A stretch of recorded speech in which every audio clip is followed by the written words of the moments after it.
Stop joking around. Enough with the mocking. I angrily threw the box containing the dress into the trash can. Hey, what are you doing? Throwing away what your son gifted his child is just awful. Susan confronted me with these words. Can you still say that after seeing this? I showed her something that turned her face pale. My name is Mary, a 38-year-old office worker. I've been married to my husband Joe for nearly 10 years now. Joe and I met at a party. Joe was there at a party thrown by a mutual friend. Ah, found a smoker. I'm going to sit over there. I used to smoke back then, but I've since quit. I loved rock music and often went to live music venues as a college student. I got hooked seeing everyone around me smoking and enjoying their drinks while watching the live performances. By the time I started working, there was a big push for no smoking and segregated smoking areas, and I, as a smoker, felt quite constrained. At that party, only Joe and I were smokers. I thought I'd be the only smoker and sat at a corner table, lighting a cigarette. He came over, looking delighted to see another smoker. Just being smokers gave us a sense of closeness, but we also shared a love for rock music. He often went to music festivals, and we liked many of the same bands. We hit it off and spent the whole party talking just to each other. We exchanged contact information, started seeing each other, and then began dating. Being with someone who shared my interests was comforting, and he was fun to be around. Our relationship progressed smoothly, and after dating for about 2 years, he proposed. Mary, marry me. I want to be with you forever, he said, offering me a ring. I immediately accepted, and we decided to get married. I thought life with him would always be fun. But marriage taught me it's not just about the couple. Nice to meet you. I'm Mary. This happened during my first family meeting at my in-laws' house. My mother-in-law, Susan, was cold towards me. So, you're Mary. I've heard about you from Joe, but are you really suitable to be my son's wife? What? Did you graduate from college? Yes, I did graduate. I see. And where do you work? Susan grilled me with questions like an interviewer. Come on, don't interrogate her like that. Mike, you're too soft. As a mother, I just want my child to be happy. Susan was very strict, almost overprotective, like a mother hen. I wondered if marrying him was really the right decision. I was genuinely concerned. But still, my love for him outweighed those doubts. I'm seriously involved with Joe and really want to marry him. If there's anything I'm lacking or you're concerned about, I'd appreciate your guidance, Susan, I said, asking her for advice. Susan looked shocked, and then quickly averted her gaze. If I find anything unsatisfactory, I won't hold back, she said, almost spitting the words out. I was anxious about getting along with Susan, but I didn't want to give in, even if she harassed me. I think that's the rock spirit in me, never backing down. Later, when I met my parents, Susan bombarded them with questions too, which was a bit unpleasant. My parents, too. It was like being interrogated, they said, a bit taken aback. And finally, he and I managed to have our wedding without any issues. Thankfully, Susan didn't say anything during the ceremony, so I could focus on my wedding without worries. Then Joe and I went on our honeymoon, and after returning, we started our married life together. Life with Joe was so much fun. He always made me laugh. But whenever we visited his family for Thanksgiving or Christmas, I felt a bit down. Mary, do you cook properly every day? Are you feeding Joe nutritious meals? Oh yes, I cook every day. What exactly do you cook? Well, soups, steaks. Do you make sure he eats fish? You need to think about nutritional balance and make sure he eats vegetables. Well, Joe doesn't like fish much. I know that. And that's why I used to finely chop it into pasta sauce or make cod in a cream sauce. You should do the same. Ah, I'm sorry. Really, can I trust you to take care of my son? I felt like Susan was overly doting on her son. The kind of menu Susan prepared might be easy for a housewife, but it was quite a challenge for someone working full-time like me. But it seemed like Susan didn't take my situation into consideration, and often complained. That's why I wasn't keen on visiting my in-laws' house. However, Joe valued his family, or rather he was overprotected by Susan and liked her. I thought he was a bit of a mama's boy. So we invariably went to his parents' house for Thanksgiving and Christmas, and sometimes he would take me there on other occasions too. Each time Susan watched me with a critical eye, which made me uncomfortable. 3 years into our marriage, I got pregnant. Really? Are you sure? Yes, the doctor confirmed it. Awesome. Thank you, Mary. Joe was overjoyed about my pregnancy, and I was happy too.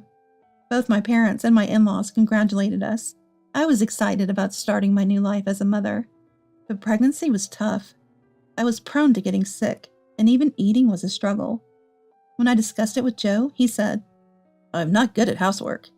He was sympathetic, but not much help. There was still time before I could take maternity leave, and my mother couldn't come home easily as she lived in the countryside. That's when, "Why don't we ask Mom to come over?" Joe suggested. I was speechless.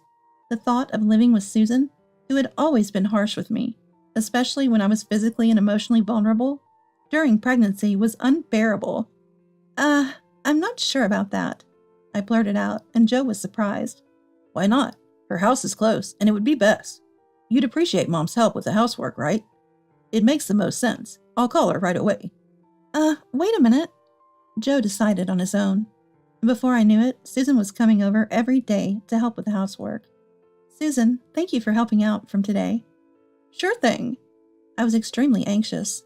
I expected Susan to nitpick everything. I thought she would criticize me for not cleaning properly, or for having a messy fridge. But surprisingly, Susan wasn't as harsh with me as I had expected. "How are you feeling?" "I'm okay, thank you." "Good. I made a salad. Have some." "Thank you. It's delicious." "Glad to hear that." The salad Susan prepared had boiled and shredded chicken breast, sliced tomatoes and croutons on lettuce, topped with her homemade dressing. The dressing was exquisite, light and refreshing, making it easy to eat even when I felt unwell. When I was pregnant, I couldn't eat much either, so I got my nutrients from light salads like this. "I see. If there's anything you don't like, let me know." "Thank you. I'm fine with everything." "Okay then, I'll come again tomorrow." "Thank you so much." Susan wasn't one to show a smile, but she took great care of me. She continued to come every day, handling the housework efficiently without burdening me. Susan was an excellent cook, preparing many delicious dishes that even I could eat. Thanks to her, I was able to spend my pregnancy days calmly without any stress. "See, I told you it was the right decision to ask Mom for help." "You were right, Joe. Thanks for calling Susan." Then I went on maternity leave, but there was no need to go back to my parents' house because Susan helped with the chores and took care of me. "Susan, I really appreciate everything you do."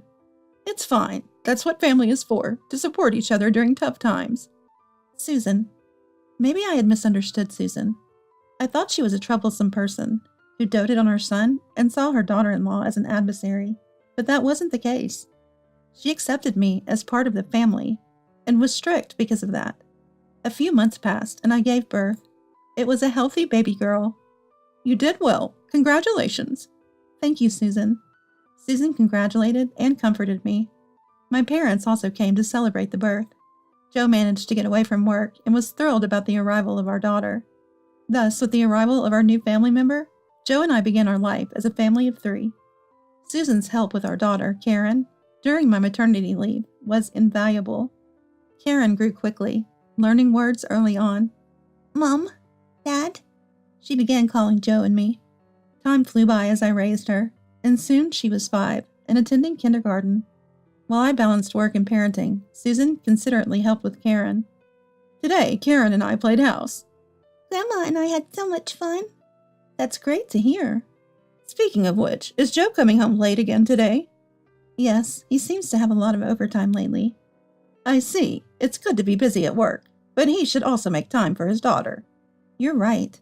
Joe started coming home later and later around this time. Of course, since we work at the same company, I understand that his responsibilities have increased over the years. But even so, his return time has been getting later and later. And on weekends, he often goes out alone, saying his friends invited him. Initially, Karen was close to her dad, but lately she's given up on him as he's become less involved. Seeing her looking lonely made me angry at Joe. "Hey, could you spend a little more time playing with Karen?" I said to Joe one day, but he looked annoyed. "I'm working hard every day, and I'm tired. You should be the one playing with her." "Is that really okay for a dad?" "Annoying. Whoever can do childcare should do it," Joe said, ending the conversation abruptly and going to his room. "Wait a minute." I was dumbfounded by his behavior. Moreover, although Joe appears to be working hard, I earn more as I work for a better company. Despite working hard and doing the household chores, I'm bearing a greater burden than Joe. It's infuriating to be told as if he has it harder. During this time of frustration, something unexpected happened. The story goes back a bit. One holiday, Karen said she wanted to wear a new dress for her elementary school entrance ceremony. Joe was home unusually. "Great, I will buy it for you," he said. I was surprised Joe said that, but Karen was delighted, which warmed my heart. "Yay! Then I want a light blue dress." "Okay, got it." I was happy to think that Joe was considering our daughter. But days passed, and there was no sign of Joe buying the dress. The entrance ceremony was just a week away. Maybe he'll buy it next weekend, I thought, but Joe went out again, saying his friends invited him. Had he already prepared it? I became very anxious. During this time, Susan came over to help with Karen's care. "There's a lot to prepare for the entrance ceremony, isn't there?" "Thank you, Susan." "Is Joe not here again?" "That's right." "What could Joe be doing at a time like this?" Susan, too, was clearly frustrated that Joe had recently stopped taking part in caring for Karen. Then, something startling happened. While my daughter, Susan, and I were at home, the doorbell rang with a delivery. It was a package addressed to Karen. The sender's name was Joe, and it was marked as children's clothing. Thinking it might be the dress, Karen and I opened the box. But the dress inside wasn't the light blue one she had wanted. It was black. "What's this?" I felt a surge of anger looking at the color. It was so black, like something one would wear to a funeral. This wasn't appropriate for an entrance ceremony. Then I found a letter on top of the dress, which made me even angrier. "Dear Mary, a gift from Joe and me to Karen. It's a pricey dress worth $1,000, so please use it carefully. Maybe for your funeral, for example. Stop joking around. Enough with the mocking." I angrily threw the box with the dress into the trash can. "Hey, what are you doing?" Susan was furious. "Throwing away a gift your son gave to his daughter is terrible. Karen will be sad." Confronted by Susan, I calmly replied, "Can you still say that after seeing this?" I showed her the letter, and her face turned pale. "What's this? Does this mean Joe is having an affair?" "It's possible." I collapsed to my knees in shock. I couldn't believe such a thing was happening to me. "Mary, are you okay?" Susan rushed to me, concerned. "Susan, I'm sorry." "No, I'm the one who should apologize for yelling." Karen, not fully understanding what was happening, just saw me faltering and came over worried. "Mom, are you okay?" "Karen, I'm sorry for worrying you. I'm okay. This dress was delivered by mistake. Dad will buy the right blue one next time, so let's wait a little longer." "Okay, I understand." After calming down, Susan and I decided to investigate the truth. We left Karen with my father-in-law and waited for Joe. "I'm home." "Welcome back." "Joe, I bought your favorite Mont Blanc cake. Want some?" "Really? Yes, I love it."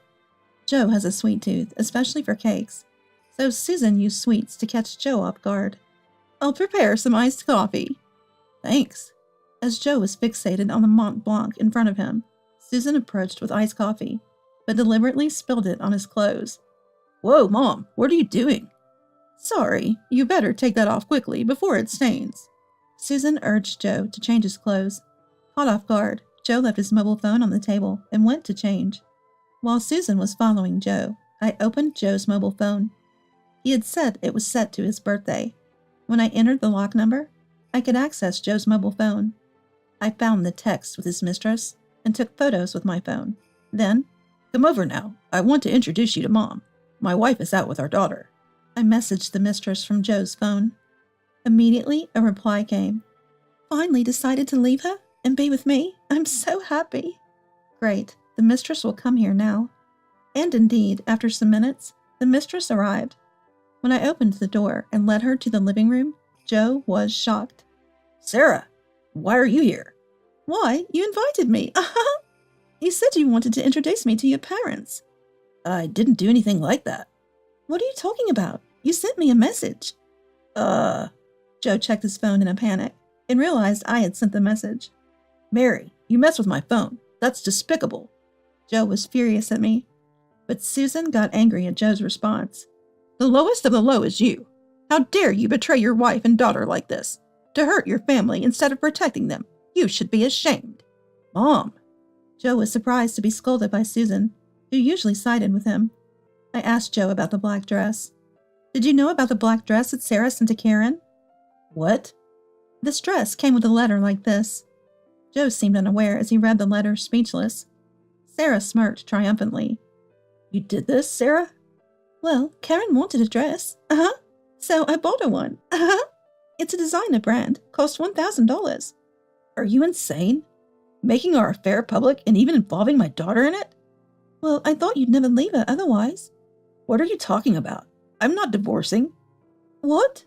Sarah was shocked by Joe's statement. Why? I'm better than her. Shut up. It was just a fling with you. No way. Sarah broke down in tears. I realized how despicable Joe was, so I told him, We're obviously getting a divorce. What? Do you realize what you've done? You've betrayed our family. I never want to see you again. I want a divorce now. Wait, if you divorce me, you'll have trouble. No support from Mom. And you'll be taking Karen's father away. That's not a threat. Susan said she'd support me in parenting even if we divorced. Karen has almost given up on you anyway. We're definitely divorcing. You don't want to divorce because I earn more than double your income, right? You'll lose those benefits. Sarah, hearing this, What do you mean? Confronted Joe. Joe, pale-faced. I hardly paid any living expenses here, so I could spend lots on dates with you. He explained to Sarah. So you can't afford a luxurious life for me if we get married? Joe nodded, and Sarah was furious. Joke's on you. I don't need a man without money. Sarah stormed out of the house. Running away won't help. I'm still going to sue for compensation, I said to her. For a moment, Sarah froze, but then she left the house through the front door and was gone. Joe, you're an embarrassment as a son. Don't see me or Mary again. Susan disowned Joe, who was left in a state of shock. Later, I sought compensation from Joe and Sarah through a lawyer, and demanded child support from Joe post-divorce. Rumors at Joe's workplace about his affair and now second divorce left him feeling isolated. I also sent a copy of the distasteful letter Sarah sent to her employer, so she too faced cold shoulders at work. Meanwhile, Karen and I are living happily. Susan occasionally visits us, allowing me to balance work and parenting without any trouble. As a single mother, I plan to continue raising my daughter with all the support I can get.